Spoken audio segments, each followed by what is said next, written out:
안녕하세요. 서민금융연구원에서 제공하는 금융상식 기초과정을 맡고 있는 이봉모입니다. 반갑습니다. 오늘도 일상생활에 꼭 필요한 금융상식에 대해서 알아볼 텐데요. 그러면 오늘 준비한 주제 알아볼까요?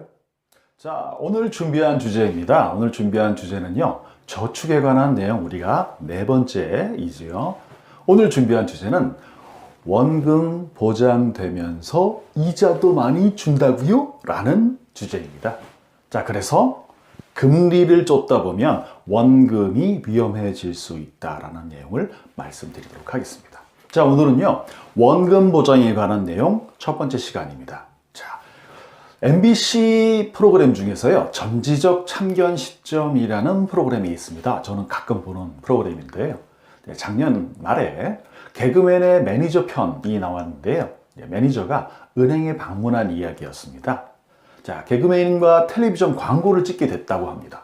그래서 목돈이 생기게 될 것 같아서 통장을 만들어 왔다고 하네요. 자, 얼마가 들어올지 모르겠지만 분명히 목돈이 들어올 것으로 예상을 하고 있습니다. 자, 은행 직원하고 얘기를 하고 있는데, 근데 하지만 얼마 있다가 이 매니저가 이사를 해야 하는 상황이라고 합니다. 그때 당연히 돈을 써야겠죠. 그래서 은행원에게 이렇게 설명을 합니다. 그래서요, 한 서너 달 정도 맡길 수 있는데요, 통장을 만들려고 해요. 그때 이자는 좀 많이 주는 걸로 좀 추천해 주세요 라고 얘기를 합니다. 그 얘기를 이렇게 듣고 있던 은행 직원이 빙그레 웃으면서 이렇게 물어봅니다. 그러니까 고객님께서 새로 예금을 하시려고 하시는 거죠? 라고 물어봅니다. 자, 그랬더니 그 매니저가 이렇게 대답을 합니다. 근데요, 예금이 뭐예요? 아마도 그 은행 직원은 순간 여러 가지 생각을 했을 겁니다. 어디부터 설명을 해야 될까? 방송국 카메라는 돌아가고 있는데, 긴장하지 말자. 이런 생각을 했겠죠. 자, 그 매니저는 서너 달 정도 맡기면서 이자도 많이 주는 그런 예금을 가입했을까요? 그리고 그 매니저는 예금이 무엇인지 제대로 설명은 들었을까요? 거기에 대한 얘기를 나눠보도록 하겠습니다. 자, 먼저 예금에 관해서 알아보도록 하겠습니다. 은행에서 예금이라는 단어는요, 보통 두 가지 정도 의미로 사용합니다. 자, 첫 번째로 예금은 은행에 예치한 돈이라는 뜻입니다. 아주 일반적으로 쓰이는 거죠. 이런 경우에는요, 정기 예금도 예금이라고 부르고요, 정기 적금도 예금이라고 부릅니다. 좀 헷갈릴 수 있나요? 자, 두 번째는요, 예금의 의미가 정기 예금 또는 보통 예금처럼 목돈으로 예치한 돈을 의미합니다. 그래요? 그래서 이때는요, 정기 예금은 예금이라고 하지만 정기 적금은 예금이라고 안 하고 적금이라고 합니다. 좀 헷갈린가요? 나중에 또 알아보도록 하겠습니다. 다음으로는 이자 많이 주는 저축에 관해서 알아보도록 하겠습니다. 자, 이자 많은 저축을 찾다 보면 나도 모르게 투자를 할 수 있다는 이야기를 드리려고 합니다. 그래서 저축과 투자를 서로 구별하는 능력이 매우 중요해졌다는 말씀을 꼭 드리고 싶습니다. 금융소비자가 저축과 투자를 구별하지 못해서 피해를 입은 경우는 수도 없이 많습니다.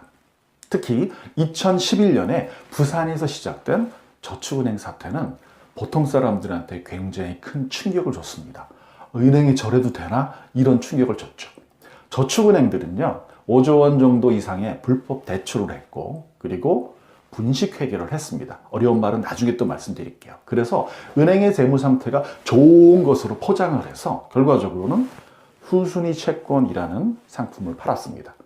그래서 은행의 부실이 계속 악화돼서 은행이 영업정지가 예상이 되자 VIP 고객과 그리고 은행 직원들의 예금만 미리 인출해 가고 또 일반 소비자의 예금은 방치하는 등 은행은 도덕적으로 해이를 저질렀고요. 금융당국은 감독을 실패한 그런 문제가 생겼었습니다.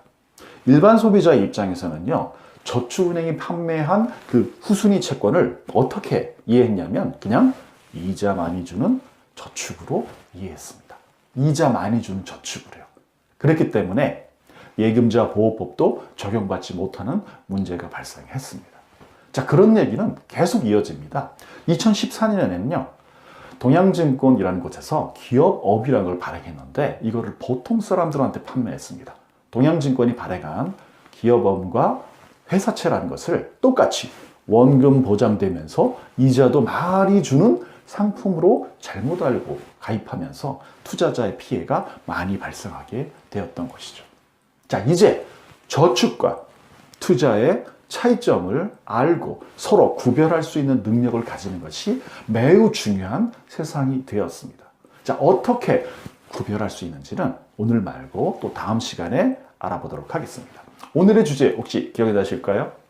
오늘 처음 얘기한 얘기, 원금 보장되면서 이자도 많이 준다고요? 만약 그런 얘기를 듣다면 한 번 더 생각해 보셔야 된다는 거죠. 그래서 금리를 줬다 보면 원금이 위험해질 수 있다가 오늘의 주제였습니다.